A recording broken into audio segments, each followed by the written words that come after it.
So there's a wall. What do you see?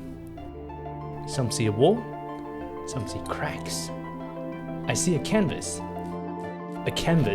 for my masterpiece. What is art? How does it make you feel?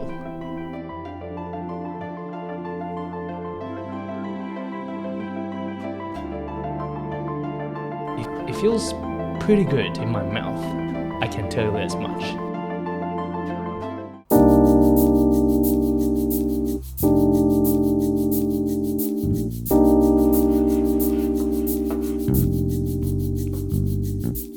G'day friends, how's it going? Welcome back to Sam's Home Kitchen, where I bring to you budget-friendly recipes with sustainability. Man, I hope you got the reference, the comedian fine art, modern art.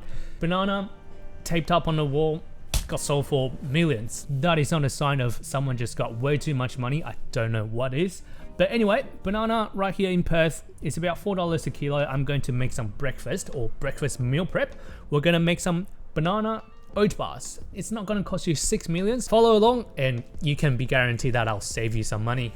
So first thing we're doing, grab a scale. We're going to measure out 200 grams of our oats. I've picked rolled oats for the recipe, mainly due to the cost effectiveness. Steel cut oats is also a very good option. So you can skip this step. This is totally optional. I like my oat to be more flavorful. So I usually like to toast it, bring out more of the nuttiness. So I have my oven preheated at 180 degrees Celsius. So going to pop this in the oven until it's golden brown. Onto the middle shelf of the oven on fan forced. Into a mixing bowl, add in 3 large bananas. You can use bananas that's just ripe, that's a little bit firm, 2 fully spotty and brown for more sweetness, or anything in between. If you have plant babies around, soak your banana peel in water for a few days to make some great natural fertilizer before adding to compost. Adding 100 grams of peanut or almond butter. Make sure to scrape the jar clean, because you know what happens to people who waste food? They will reincarnate as compost bins next life. Use a spatula or fork to mash up the banana nut butter. You get it? Peanut and banana, so peanut nut. No fancy skills here. Just mix it until it's fully combined and homogenized. You know, it's funny and heavily debated whether or not the piece comedian is considered art. The banana and duct tape itself are replaceable, but the act itself is what is considered art. Is it art? Is it not? Is it money laundry? What are your thoughts? About 20 minutes has gone past, and you can see the rolled oats have darkened and now give some nice toastiness flavor. We can then add it to the bowl with banana and peanut butter.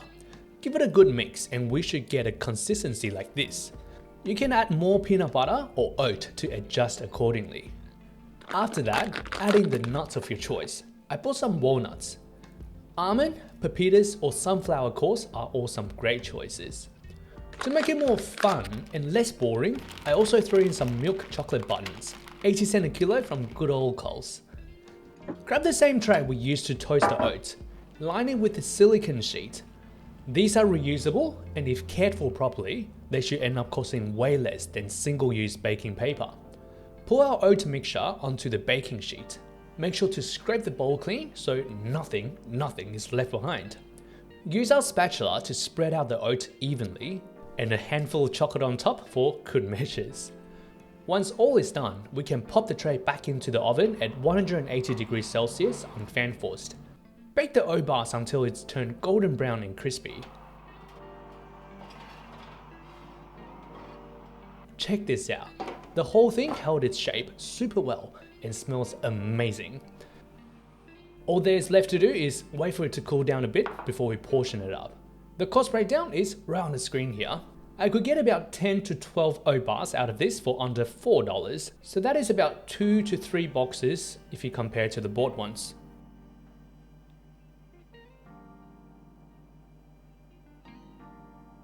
Alright, and there we have it. That is our banana chocolate oat bar, all done right here. I'm going to grab one of these and just let you know how it's like.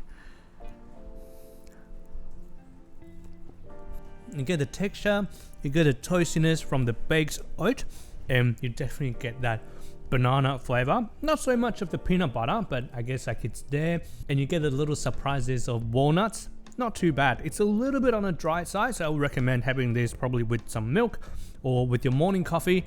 But overall, I think this is pretty good. I haven't done the calculation yet, but I'll put it up here when I edit. This is how much it cost per unit or per breakfast portion. So honestly, spent 20-30 minutes on a weekend, make a batch of this, and it's quick, it's easy, it's healthy, and surely it saves us money throughout the process. All right, thank you so much for tuning in. I hope you learned something. I hope you give this recipe a try. If you like my video, if you want to save money while cooking, please follow along. I have one of these recipes coming out every 2 weeks, focusing on sustainability and being frugal. Thank you so much, and I will see you next time.